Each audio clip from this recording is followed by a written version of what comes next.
Assalamualaikum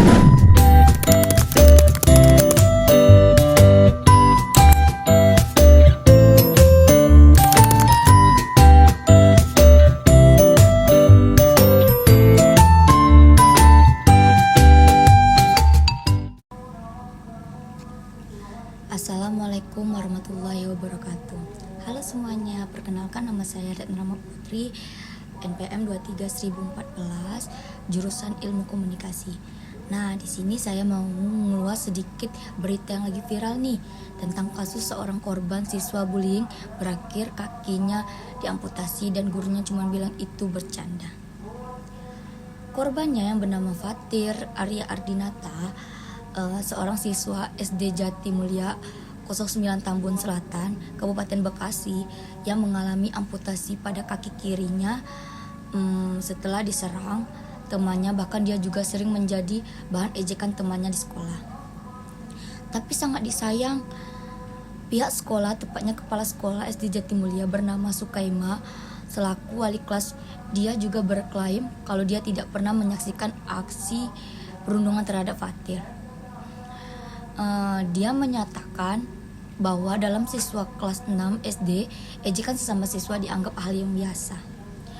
Kondisi Fatir saat ini mengalami perawatan yang intensif di Rumah Sakit Darmais karena kondisi yang belum stabil.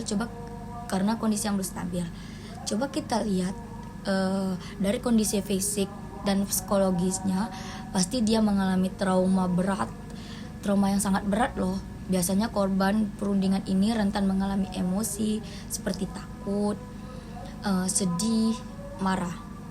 Nah, dari situ muncullah gejala depresi, gangguan pencernaan, bahkan dia enggan untuk bersosialisasi dengan orang banyak.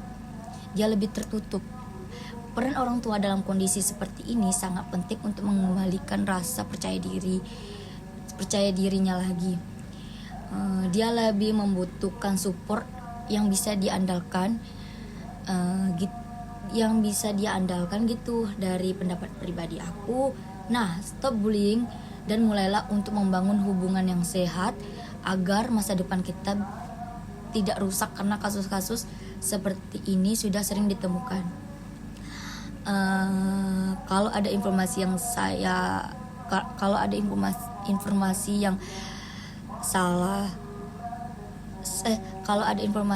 saya sampaikan salah, saya minta maaf. Wassalamualaikum warahmatullahi wabarakatuh. Selanjutnya saya akan membacakan berita yang kedua tentang aktivitas ekonomi membaik pasca COVID-19. Mendorong penurunan angka kemiskinan di Provinsi Bengkulu.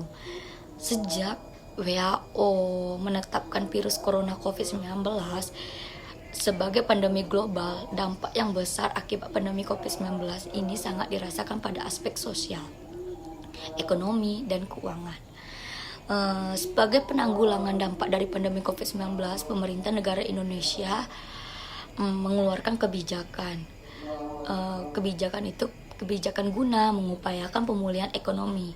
Pemerintah mengeluarkan peraturan pemerintah pengganti Undang-Undang Perpu Nomor 1 Tahun 2000 tentang kebijakan keuangan negara dan stabilitas sistem keuangan untuk penanganan pandemi coronavirus COVID-19 atau dalam rangka menghadapi ancaman yang membahayakan perekonomian nasional atau stabilitas sistem keuangan. Pemulihan berbagai aspek kehidupan pasca pandemi COVID-19 secara umum telah berangsur-angsur terjadi. Namun, kecepatan untuk pulih akan bergantung pada struktur ekonomi dan tata kelola yang dibangun pemerintah daerah. Usaha pemerintah untuk mensejahterakan rakyat gencar dilakukan pada pasca COVID-19. Salah satu hal yang dilakukan pemerintah adalah dengan menurunkan persentase tingkat kemiskinan. Dikarenakan melonjaknya persentase kemiskinan pada masa COVID-19. Sejalan dengan pasal 34 Undang-Undang Dasar Republik Indonesia, pemerintah menyatakan bahwa fakir miskin dan anak terlantar dipelihara oleh negara. Maka negara wajib mengembangkan sistem perlindungan sosial yang bersifat nasional, komprehensif, dan mensejahterakan rakyat.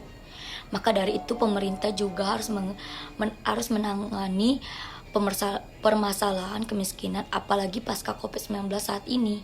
Hal ini juga sejalan dengan program kerja Dinas Sosial tahun 2019 sampai 2023 tentang penanganan kemiskinan Provinsi Bengkulu. Kemiskinan sendiri tidak muncul dengan sendirinya, maka faktor-faktor yang menyebabkan munculnya suatu kemiskinan diantaranya adalah pertumbuhan ekonomi dan belanja masyarakat yang mengalami kontraksi. Bahwa penduduk usia kerja yang terdampak dari pembatasan kegiatan masyarakat selama pandemi virus corona COVID-19 sehingga menyebabkan meningkatnya tingkat kemiskinan di Provinsi Bengkulu pada masa COVID-19 tahun 2021. Pemerintah Provinsi Bengkulu pasca COVID-19 yang melemah pertumbuhan ekonomi di Provinsi Bengkulu. Pada tahun 2022, pasca COVID-19, perekonomian Provinsi Bengkulu mulai membaik. Terjadi peningkatan pendapatan Provinsi Bengkulu dibanding dengan tahun-tahun sebelumnya. Dilansir dari situs perwakilan BI Provinsi Bengkulu, peningkatan tersebut didorong oleh naiknya realisasi pendapatan asli daerah atau PAD dan lain-lain. Pendapatan yang sah. Membaiknya pendapatan daerah sejalan dengan berlanjutnya tren pemulihan ekonomi Provinsi Bengkulu. Pada triwulan 2 2022, ekonomi Provinsi Bengkulu tercatat tumbuh sebesar 4,76% atau meningkat dibanding dengan posisi pada triwulan sebelumnya yang hanya tumbuh 3,3%. Realisasi pendapatan Provinsi Bengkulu pada triwulan 2 2022 tercatat sebesar 1.351,37 miliar atau mencapai 48,96%. Dari pagu yang telah ditetapkan, realisasi pendapat tersebut meningkat jika dibanding dengan posisi pada tahun sebelumnya yang sebesar 42,6% dari pagu yang ditetapkan. Berbagai upaya dilakukan oleh pemerintah Provinsi Bengkulu menurunkan tingkat kemiskinan di Kota Bengkulu dengan cara membuka lapangan pekerjaan, memfasilitas usaha kecil, meningkatkan kualitas pendidikan, menjaga stabilitas harga bahan pokok. Berdasarkan data BPS pada bulan Maret 2022, penduduk miskin di Provinsi Bengkulu mengalami penurunan di mana pada tahun 2021 persentase kemiskinan di Kota Bengkulu tercatat sebesar 15,22%, sedangkan di tahun 2022 persentase kemiskinan di Kota Bengkulu mencapai 14,62%, mengalami penurunan sebesar 0,6%. Hal ini disebabkan karena banyaknya lapangan kerja baru di Kota Bengkulu sehingga menyebabkan turunnya tingkat pengangguran di Provinsi Bengkulu. Menurut Cendrawani, salah satu mahasiswa ilmu komunikasi Universitas Diasen Bengkulu, berbagai cara dapat dilakukan untuk mengurangi tingkat kemiskinan di Bengkulu. Ini yaitu dengan memanfaatkan teknologi, misalnya dengan membuat online shop, penulis lepas, jasa desain grafis, bisnis laundry, sewa peralatan bayi, jualan pulsa, bisnis kebutuhan pokok, dan jadi reseller. Kita sebagai mahasiswa yang merupakan agen perubahan atau agen of change memiliki peran untuk mengurangi angka kemiskinan khusus di Provinsi Bengkulu. Salah satu cara yang dapat kita lakukan adalah dengan meningkatkan kualitas diri untuk dapat lebih baik sehingga dapat memberikan sumbangsi dalam perekonomian Indonesia. Terima kasih.